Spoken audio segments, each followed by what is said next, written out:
why don't we teach this stuff to everybody, right? Why don't parents convey practical life skills to their kids so that they can live life better emotionally, spiritually, socially, personally, mentally? Yeah. Why don't we teach this in middle school and in high school? Well, why don't companies include this in their wellness or benefits program? And I started looking around for stuff like that and didn't really find it.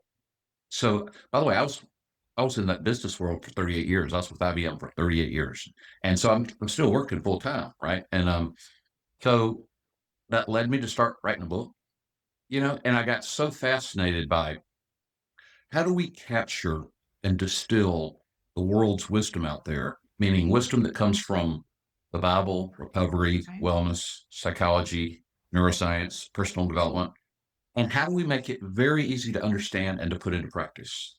Because most people, whether they have issues or not, they're not doing that. 90% of the people who have serious problems with behavioral health issues don't get help.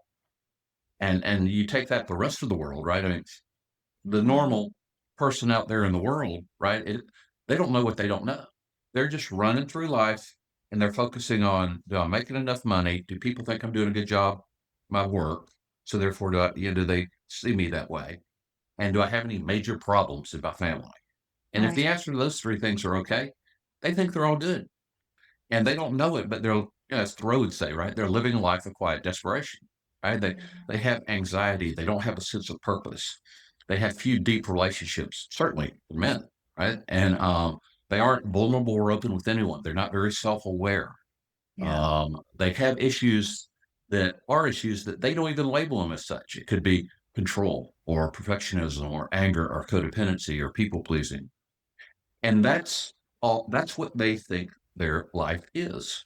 Yeah. I think God wants it to be a lot more than that, you know? Absolutely. So so I wrote the book and then I started blogging and I enjoyed that process. So Mhm. I just felt led that I was supposed to go do it full time. Yeah. And so I plotted my exit strategy, I guess, and 6.5 years ago, I left and founded STEPS Ministries. And as far Wow. as I know, I'll be doing it as long as I'm functional.